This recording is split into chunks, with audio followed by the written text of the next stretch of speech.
माननीय सदस्यहरू, अब उक्त जवाफका सम्बन्धमा स्पष्टीकरण माग गर्न चाहनुहुने माननीय सदस्यहरूलाई समय दिन्छु। विनियोजन विधेयक अन्तर्गत विभिन्न मन्त्रालयसँग सम्बन्धित शीर्षकहरूमाथि 2080 साल असार 1 गते छलफलमा भाग लिनुभएका माननीय सदस्यहरूले मात्र स्पष्टीकरण माग गर्न पाउनुहुने बेहोरा माननीय सदस्यहरूलाई जानकारी गराउँछु। स्पष्टीकरण माग गर्न चाहनुहुने प्रत्येक माननीय सदस्यहरूलाई 1 मिनेटको समय निर्धारण गरेको छु। माननीय सदस्यहरू, स्पष्टीकरण माग गर्न चाहनुहुने माननीय सदस्यहरूले सजिलोको लागि आफ्नो नाम सभामुखको डायसँगै बसेका सचिवालयका कर्मचारीहरूलाई 3 मिनेटभित्र लिखित रूपमा उपलब्ध गराइदिनु हुन अनुरोध गर्दछु।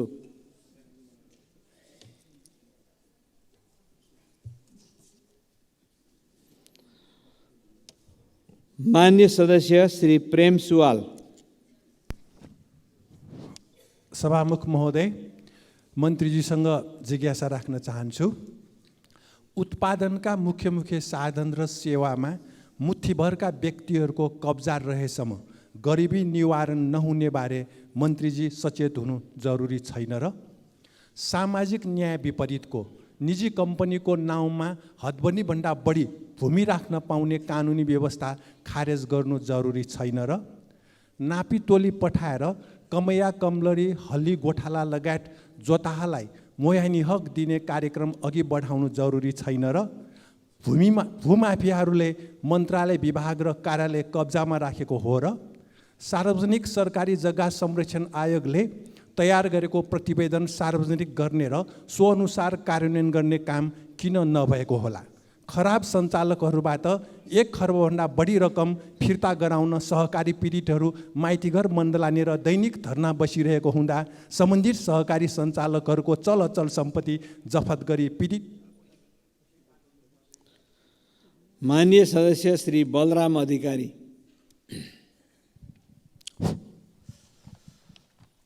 सर्वप्रथम मन्त्रीज्यूले संशोधनकर्ता मान्यजीहरूको नाम लेख्न पनि भ्याउनु भएछ। त्यो बलराम भण्डारी होइन, अधिकारी हो, सच्याउन अनुरोध गर्छु। मन्त्रीजीले विगतमा 2000 परिवारहरूलाई लाल पूर्जा वितरण गरियो भनेर भन्नु हो। यो कहिलेदेखिको डाटा हो बुझ्न सकिएन, किनकि एमालेकै पालामा 52,000 लाल पूर्जा बाँडिसकिएको अवस्था छ। विगतमा 45-52देखि यता विभिन्न बेलामा विभिन्न आयोगले लगायत विभिन्न आयोगले वितरण गरेको जग्गाको लगतकट्टा नभएको कारण जनताले जग्गा किनबेच गर्न र बैंकिङ कारोबार गर्न नपाएको अवस्था छ। जनताको यो समस्या हल गर्न योजना देखिएन। म यसप्रति उत्तर जान्छु। त्यस्तै 30-40 सालसम्मको 30देखि 40 सालसम्मको नापी गर्दा छुटेका जग्गाहरू नापी कार्यालयबाट नापी गरी जग्गाधनी प्रमाण पूर्जा दिने केही योजना देखिएन। यसबारे प्रश्न पार्न सभामुख मन्त्रीज्यूलाई अनुरोध गर्दछु। जग्गाको वर्गीकरण गर्ने नाउँमा जग्गा नगरपालिकाहरूलाई जिम्मा दिएर वर्गीकरण पालिकाले छिटो गरेनन् भन्दै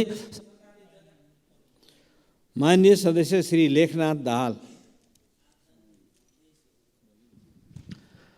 सम्माननीय सभामुख महोदय, माननीय मन्त्रीज्यूलाई मैले अस्ति पनि प्रश्न गरेको थिएँ कि राष्ट्रिय भूमि आयोग गठन भएको करिब 2 वर्ष पुग्न लाग्यो। 2 वर्षभित्र भूमि सम्बन्धी समस्या समाधान गर्ने प्रतिबद्धतासहित नेपाल सरकारको तर्फबाट राष्ट्रिय भूमि आयोग गठन भयो।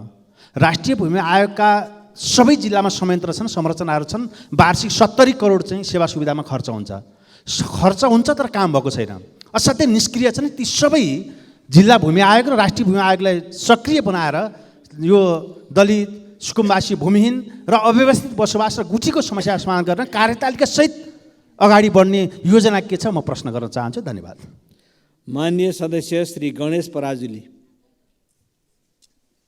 सभामुख महोदय, माननीय मन्त्रीज्यूलाई मेरो प्रश्न। घरानिया र नाम कहलिएका भनिएका सहकारीले धेरै नागरिकलाई झुटो प्रभावमा पारी जीवनभरको कमाई आफ्नो सहकारीमा जम्मा गराएर कमजोर कानुन र निकम्मा नियमन सँगसँगै राजनीतिक दलका शक्ति केन्द्रको आवरणमा ती निमुखा जनताको बचत हिनामिना गर्नु हदैसम्मको अत्याचार हो।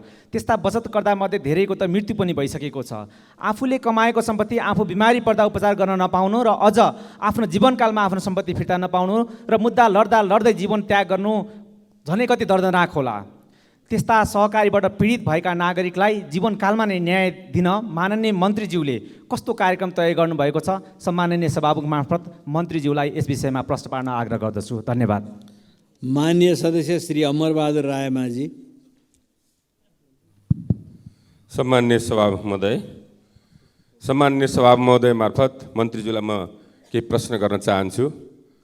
सहकारी राष्ट्रको एउटा अर्थतन्त्र एउटा खम्बाको रूपमा स्वीकारिएको छ र सहकारीमा सबै मान्छेहरूले बचत पनि गरेका छन्।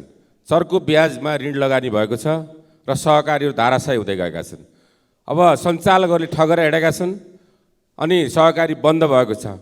सहकारीमा प्रशस्त सम्पत्ति छ, सहकारीका सञ्चालकले ठगेर हिँडेका छन् र सहकारी बन्द भएको छ। त्यो सम्पत्तिलाई कम्तीमा राष्ट्रियकरण गरेर हुन्छ, कुनै आयोग बनाएर हुन्छ, त्यसलाई चाहिँ बेचबिखान गरेर कम्तीमा बचतकर्ताको डिपोजिट फिर्ता गर्ने व्यवस्था कसरी गर्न सकिन्छ? आयोग बनाएर खालि केवल आयोगको निम्ति होइन, यो बचतकर्ताको सुरक्षित गर्नुपर्छ भन्ने तेरा मन्त्रीज्यू कसरी जान सक्छ? म जवाफ चाहन्छु। धन्यवाद। माननीय सदस्य श्री वासुदेव घिमिरे। सम्मान्य सभामुख महोदय, मेरा मान्य मन्त्रीज्यूलाई दुईवटा प्रश्न छ। एउटा उहाँबाट क्लियर चाहिँ आए जस्तो मलाई लागेन कि अव्यवस्थित बसोबासीहरूलाई पूर्जा वितरण गर्दा लिइने राजस्व अत्यन्तै चर्को भएको छ। मैले पटक सम्मानित सदनमा यो विषय उठाएको थिएँ। सम्मान्य प्रधानमन्त्रीज्यूबाट समेत यो राजस्व रिभाइज हुन्छ भन्ने कुरा आश्वासन पाउँदा पनि अहिलेसम्म त नघटेको र पूर्जा बन्दाखेरि पनि अवस्थित बसोबासीहरू भूमि आयोग जिल्ला कार्यालयमा पूर्जा लिन नआएको घटना छ। यसमा कहिलेसम्म चाहिँ यो राजस्व चाहिँ घट्ने हो भन्ने कुरा क्लियर चाहिँ गर्न मन्त्रीज्यूलाई आग्रह गरेँ। अर्को, मुलुकभर रहेका हजारौँ सडकहरू व्यक्तिको नाममा, संस्थाको नाममा, कम्पनीको नाममा भइरहँदा अत्यन्तै गाह्रो भएको छ। यसबाट धेरै वित्तीय अपराधका घटना पनि भएका छन्। यो सहज प्रक्रियाबाट, छोटो बाटोबाट यो लगत कट्टा गर्ने चाहिँ जुन काममा मान्य मन्त्रीज्यूको धारणा के छ भन्ने कुरामा प्रश्न गर्न चाहन्छु। माननीय सदस्य श्री बिना लामा। सम्माननीय सभामुख महोदय मार्फत मन्त्रीज्यूलाई प्रश्न सोध्न चाहन्छु। जुन अस्ति गृह मन्त्रालयमा गएर त्यहाँ डेलिगेसन पनि गएकी थिएँ, अहिले मन्त्रीज्यूबाट एकुरेट आन्सर आएन जस्तो लाग्यो। ज्याम्रुङ बायुगुठी जुन 2032 सालमा नापी व्यक्तिको नाममा थियो भने पछि आएर गणतन्त्र आइसकेपछि चाहिँ त्यहाँ सरकारको गुठीमा नाम राखियो। यसको समस्याको लागि बार त्यहाँको जनता यहाँ मन्त्रालय पनि धाए, तर अहिलेसम्म समस्या समाधान गर्न सकिएन।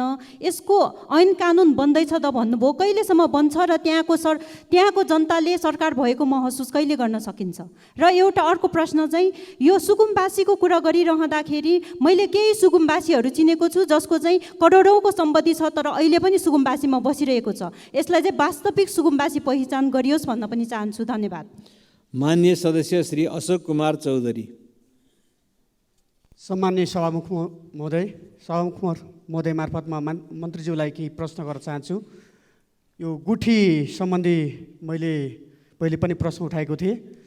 यो गुठी किसानको बारेमा यो बजेटमा समावेश गरेको छैन र जुन गुठी किसानले रगत पसिना बगाएर त्यो संस्थानलाई संरक्षण गरेर राखेको छ, त्यो गुठी किसान र स्वर्गद्वारी गुठीको बारेमा यो विगत लामो समयदेखि जुन समस्या आइरहेको छ, यसको लागि मन्त्रालयको के पहल भइरहेको छ? त्यस्तै भूमिहीन सुकुम्बासीहरूको समस्या समाधान गर्न विगत 30 वर्षमा 17वटा आयोगहरू गठन भएको र त्यस आयोगलाई सञ्चालन गर्न 5 अर्बभन्दा बढी खर्च गरिसकेको। सायद त्यो रकम भूमिहीनलाई दिँदाखेरि त्यो समस्या समाधान हुन्थ्यो होला। त्यसको लागि अहिले के पहल भइरहेको छ? त्यसै गरी सहकारी संस्थाको जुन मनमोजीले गर्दाखेरि बचतकर्ताहरूको अरबौँ रकम डुबेको छ, यस सम्बन्धमा यो सुझाव कार्यदल मात्रै बनाउने हो कि मन्त्रालय एक्सनमा गएर ती आवश्यक कारवाही गर्ने हो? यसको माननीय सदस्य श्री सरस्वती सुब्बा। सम्माननीय सभामुख महोदय मार्फत म मान्य मन्त्रीलाई प्रश्न गर्न चाहन्छु। 110 स्थानीय तहमा 25,000 पूर्जा वितरणको कुरा राखिएको छ, तर लगत सङ्कलनको हिसाबले 8,79,000 मान्छेहरूले लगत सङ्कलन भइसकेको छ। यसलाई हेर्दा 40 वर्ष जस्तो लाग्छ पूर्जा वितरण गर्न, तर आयोगको अवधि 3 वर्षको हुन्छ। राष्ट्रिय भूमि आयोगको आउँदो साउनमा 2 वर्ष पुग्छ र 3 वर्षमा उसको अवधि सकिन्छ। त्यसैले यसमा मान्य मन्त्रीको म जवाफ चाहन्छु। सँगै किताकाट खोल्ने कुरा सकारात्मक छ, तर भूपयोग योजना 753 स्थानीय तहमा नबनिकन किताकाट खोल्दा कृषि जमिन सकिन्छ, यसमा पनि विचार गरौँ। सँगै सङ्घ प्रदेश र स्थानीय तहमा भूपयोग परिषद कहिले बन्छ र सँगसँगै गुठी विधेयक सदनमा आएर कहिले छलफल हुन्छ र पास हुन्छ भन्ने कुरामा म प्रश्न गर्न चाहन्छु। र अन्तिममा मालपोत तथा नापी कार्यालय स्थानीय तहमा जाने कुरा कहिलेबाट पुरा हुन्छ? मान्य मन्त्रीको यसबाट म जवाफ चाहन्छु। धन्यवाद। माननीय सदस्य श्री आसमा कुमारी चौधरी। सम्माननीय सभामुख महोदय, माननीय मन्त्रीलाई मेरो प्रश्न छ। म भूमिहीन सुकुम्बासी हुँ। मेरो घर परिवार लगायत मेरो गाउँवासी सबै भूमिहीन सुकुम्बासी हौँ। हामी वर्षौँदेखि गुठी जग्गामा खेती गर्दै आएका छौँ। मोही हकको पूर्जा पनि छ, तर हामी अहिलेसम्म अधिकार पाएका छैनौँ। हामी कहिले जग्गाको मालिक बन्छौँ? कानुनी प्रक्रिया कहिले पुरा हुने हो? हामी सधैँ पीडितमै रहने? मन्त्रीसँग जवाब छ।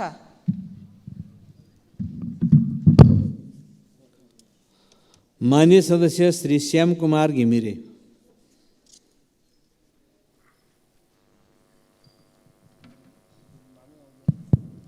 सम्मान्य सभामुख महोदय, यो सहकारी वित्तीय सहकारी खास गरी असाध्यै ठुलो समस्यामा छन्। देशभरिकै वित्तीय सहकारीहरू अहिले समस्याग्रस्त छन्। यो समस्याग्रस्त भनेर देखिएका सहकारीहरू मात्रै होइनन्, अन्य सहकारीहरू पनि सङ्कटको घेराभित्र छन्। त्यसैले वित्तीय सहकारीहरूलाई नियमन गर्ने नियामक निकाय बनाउन सकिएन भने यो 3 खम्बे अर्थनीति भनेर सरकारले भन्ने र सहकारीलाई पनि एक खम्बाको रूपमा मान्ने र चाहिँ के छ भने यसलाई नियामक निकाय चाहिँ बनाउन तयार नहुने हो भने यसले चाहिँ ठुलो नोक्सान चाहिँ देशमा पुर्याउँदैछ भन्ने मलाई लाग्छ। र नियामक निकाय बनाउने विषयमा सरकारको धारणा के छ मैले जान्न चाहेँ। र अर्को कुरा, यो जमिनको चक्लाबन्दी गर्ने कुरा नीति कार्यक्रममा त आयो, तर यसको चाहिँ कसरी जाने भन्ने कुराको चाहिँ नीति स्पष्ट छैन। यो असाध्यै गाह्रो काम छ। यसको लागि सरकारको धारणा माग गर्छु। धन्यवाद। माननीय सदस्य श्री मानवीर राई।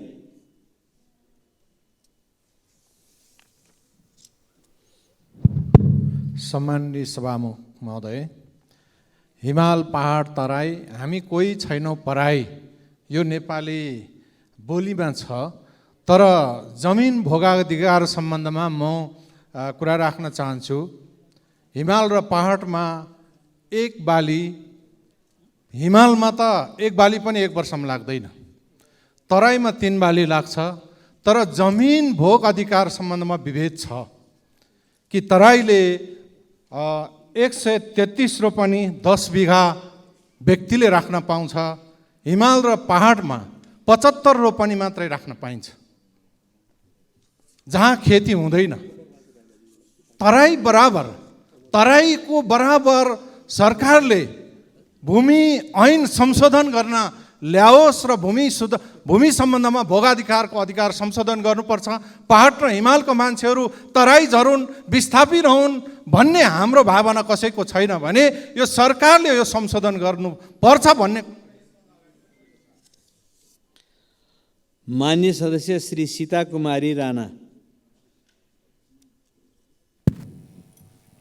सम्माननीय सभामुख महोदय, मार्फत म मन्त्रीज्यूलाई चाहिँ मेरो आफ्नो कुरा राख्न चाहन्छु। मैले यस सदनमा सबैभन्दा पहिला दैलेख जिल्लाको गुठी संस्थाको बारेमा मैले 100 वर्षभन्दा पहिला गुठी संस्थाको बारेमा अवगत गराएको थिएँ र बिचमा मन्त्रीज्यूको पनि उहाँले चाहिँ भनिसक्नु भएको थियो कि त्यसको प्रक्रियाहरू अगाडि बढिरहेको छ भनेर चाहिँ उहाँबाट चाहिँ आइसकेको थियो। तर त्यो प्रक्रियाहरू कुनै पनि अगाडि नबढेको खण्डमा फेरि मैले गुठी संस्थानको अध्यक्ष र कानुन अधिकृतलाई चाहिँ दैलेख जिल्लामा लगेर त्यहाँको चाहिँ विषयवस्तुमाथि चाहिँ सबै कुराहरू देखाइसकेपछि अहिले जिल्लाबाट विद्युत कार्यालयबाट चाहिँ बत्ती जोड्ने काम चाहिँ भइरहेको छ र र त्यसै गरी अहिले चाहिँ नेपाल राष्ट्र ब्याङ्कलाई पनि यो धितो लाल पूर्जाहरू धितोमा राखेर पुनः कार्य सञ्चालन गर्नको लागि गुठी संस्थाले चाहिँ त्यसलाई चिठी पनि के अरे नेपाल राष्ट्र ब्याङ्कलाई पनि चिठी लेखेको छ र त्यो जिल्लामा पठाउन बाँकी छ र जुन चाहिँ गुठी संस्थामा रहेका जग्गा धनीहरू हुनुहुन्छ उहाँहरूले अहिले मान्य सदस्यहरू, सम्बन्धित मन्त्रालयको छलफलमा सहभागी नहुनुभएका मान्य सदस्यहरूको नाम स्पष्टीकरण माग गर्ने क्रममा समावेश नगरिएको बेहोरा म जानकारी गराउँछु। मान्य सदस्यहरू, अब मान्य भूमि व्यवस्था, सहकारी तथा गरिबी निवारण मन्त्री श्री रञ्जिता श्रेष्ठलाई उक्त स्पष्टीकरणको सम्बन्धमा स्पष्ट पार्न अनुमति दिन्छु।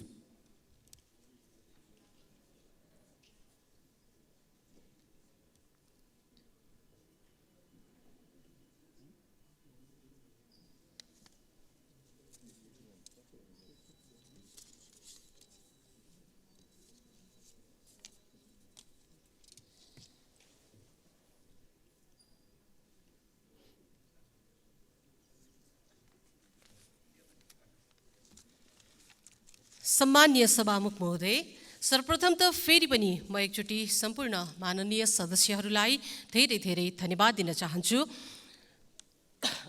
छलफलमा उठाइएको प्रश्नहरूको जवाब दिइसके पश्चात फेरि पनि चित्त नबुझेका कुराहरू र यहाँ जवाफ नआएका कुराहरूको विषयमा फेरि पनि छलफल गर्नुभयो, प्रश्न उठाउनुभयो, यसको लागि धन्यवाद छ। माननीय सदस्यहरू, यो तपाईहरूको आवाज तपाईहरूको क्षेत्रमा रहनुभएका हामी सम्पूर्ण नेपालीहरूको प्रश्न हो मलाई लागेको छ र यस विषयमा भूमि आयोगको विषयमा, सहकारीको विषयमा मैले अघि नै पनि धेरै प्रश्नको जवाफहरू आइसकेको छ, दिइसकेकी छु र गुठी संस्थानको विषयमा पनि विभिन्न प्रश्नका जवाफहरू आइसकेको छ र तर पनि माननीय सदस्यहरूलाई चित्त नबुझेको प्रश्नहरू राख्नु भएको छ। माननीय लेखनाथ दाहालजीले राख्नु भएको प्रश्न भूमि आयोगबाट दलित भूमिहीनसँग जग्गा दर्ता गरी कहिले हस्तान्तरण गर्ने भन्ने प्रश्न राख्नु भएको छ। माननीय सदस्यज्यू, म जानकारी गराउन चाहन्छु, यससँग सम्बन्धित भूमि आयोगमा छलफल चलिरहेको छ र हामीले विभिन्न जिल्लाहरूमा गएर भूमिहीन, दलित भूमिहीन सुकुम्बासीसँग हामीले परामर्श लिएर हामीले जग्गा दर्ता गरेर हामीले लाल पूर्जा हस्तान्तरण गर्ने कार्य अगाडि बढाइरहेका छौँ। त्यस्तै सहकारीमा बचत गरिएको रकम फिर्ता कहिले गर्ने र नीति कहिले ल्याउने भन्ने प्रश्न उठाउनु भएको छ। यस विषयमा मैले अघि नै पनि भनिसकेकी छु, सहकारीमा हामीले राखेको पैसा, जनताले राखेको पैसा फिर्ता पाउनुपर्छ। हामीले यस विषयमा पनि अघि नै मैले जवाब दिइसकेकी छु। हामी यस कार्यमा एकदमै चिन्तित भएर गम्भीर रूपले लागिसकेका छौँ। सहकारी घरायसी बनेको छ, बन्द भएको छ, जनतालाई ठगेको छ, अब कसरी न्याय पाउन सक्छ भनेर प्रश्न गर्नुभएको छ। पक्कै पनि सहकारीको विषयमा गम्भीर छु। हामीले सहकारीबाट ठगिएका जनतालाई न्याय दिनको लागि अगाडि बढिसकेका छौँ। कार्यदल गठन गरेर हामी कार्यलाई अगाडि बढाइरहेको जानकारी पनि गराउन चाहन्छौँ। त्यस्तै माननीय बिना लामाजीले उठाउनु भएको प्रश्नमा गुठी व्यवस्थापन कहिले हुन्छ भनेर भन्नुभएको छ। 2032 सालमा गुठी व्यवस्थापन कहिले हुन्छ भन्ने प्रश्न, त्यस्तै वास्तविक सुकुम्बासी पहिचान कहिले हुन्छ भन्नुभएको छ। हामीले पनि हाम्रो मन्त्रालय अन्तर्गत वास्तविक सुकुम्बासीलाई पहिचान गर्ने कार्यतिर हामी अगाडि बढिरहेका छौँ। हामीले पनि देखेका छौँ, सुकुम्बासी दुई थरीका देखेका छौँ, वास्तविक सुकुम्बासी अनि जो हुकुमबासी सुकुम्बासी भएर रहनु भएको छ। हामी पनि यो पहिचानको कार्यमा अगाडि बढिरहेका छौँ। गुठी किसान स्वर्गद्वारीको विषयमा उठाउनु भएको प्रश्नमा हामीले तपाईँहरूसँग आउनुभएको डेलिगेसनलाई मिटिङ बसिसके पश्चात यस विषयमा छलफल गरेर अगाडि बढिरहेको जानकारी गराउन चाहन्छु। माननीय सरस्वती सुब्बाजीले उठाउनु भएको प्रश्नमा जग्गा पूर्जा वितरणको विषयमा, जग्गा पूर्जा वितरण हामीले कार्य अगाडि बढाइरहेको छौँ भनेर जानकारी दिइसकेको छु भने किता काट र भू उपयोग नीति बिना हुँदा सबै खेतीयोग्य जमिन सुरक्षित हुँदैन। त्यसले जमिन सकिने गरी किता काट होस्, जमिन यकिन गरी किता काट होस् भन्ने विषयमा चाहिँ हामीले पक्कै पनि जमिन कृषियोग्य जमिन र हामीले जमिन छुट्याएर नै किताकाट गर्ने कार्यलाई अगाडि बढाइरहेका छौँ भनेर जानकारी दिन चाहन्छु। माननीय श्याम कुमार घिमिरेजीले उठाउनु भएको प्रश्नमा वित्तीय सहकारी सङ्कटमा छ, नियमन गर्ने निकाय कहिले बद्ध सरकारको धारणा के छ भनेर सोध्नु भएको छ र किताकाटको विषयमा पनि प्रश्न हुनु पर्यो भन्नुभएको छ। किताकाटको विषयमा हामीले प्रश्न पारिसकेका छौँ। किताकाट खुलिसकेको मन्त्री परिषदको निर्णयबाट आइसकेको छ र यो विषयलाई हामीले जग्गा जमिन छुट्याएर कृषियोग्य जग्गा जमिन छुट्याएर हामीले छलफल गरेर अगाडि बढ्नेछौँ भनेर जानकारी दिइसकेको छु र पक्कै पनि वित्तीय सहकारी सङ्कटमा रहेको छ। नियमन गर्ने निकाय बन्ने कुरामा हामी छलफलमा रहेका छौँ भनेर जानकारी दिन चाहन्छु र माननीय मानवीर राईजीले जमिन भोग अधिकार भौगोलिक रूपमा विभेदकारी छ, हिमाल पहाड तराईमा छुट्टै नीति ल्याउनु पर्ने कुरा गर्नुभएको छ। पक्कै पनि माननीयज्यू यस विषयमा पनि हामी छलफल गरेर अगाडि बढिरहेको जानकारी म दिन चाहन्छु भने माननीय सीता कुमारी राणाजीले उठाउनु भएको विषयमा दैलेखको गुठी संस्थानको समस्या कहिले समाधान हुन्छ भन्नुभएको छ। गुठी संस्थानको समस्याको विषयमा गुठीका अध्यक्षज्यू, हाम्रो मन्त्रालयका सचिवज्यूहरू हामी सबैजना बसेर एकदमै हामी यस विषयमा छलफल गरिरहेका हुन्छौँ र यी विषयहरूलाई चाहिँ हामीले समस्या समाधानको बाटोहरू खोजिरहेका छौँ भनेर पनि म जानकारी दिन चाहन्छु। धन्यवाद। सत्य, तथ्य, निष्पक्ष अनि खोजमूलक समाचारको साथमा एभरेस्ट न्यूज।